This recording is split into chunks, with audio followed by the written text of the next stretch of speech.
Ар бир жылдын май айынын 3-жекшембесинде республика аймагында энелер күнү белгиленип келет. Бул тууралуу жарлыкка президент Алмазбек Атамбаев 2012-жылы кол койгон.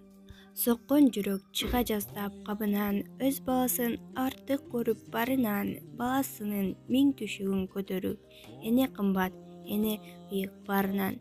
Демекчи, эне дүйнөдө теңдеши жок асыл зат, бейиш энелердин таман астына деп да бекеринен айтылбаса керек. Эненин балдарды тарбиялоодогу маанилүү ролун таанып билүү үй-бүлөнү бекемдөө, коомду өнүктүрүүгө кошкон салымы кыргыз элинде терең мааниге ээ. Ар бир жаран жашына карабастан эне менен болгон жан дүйнөлүк байланышты, анын колдонуусун жана сүйүүсүн сезип турат.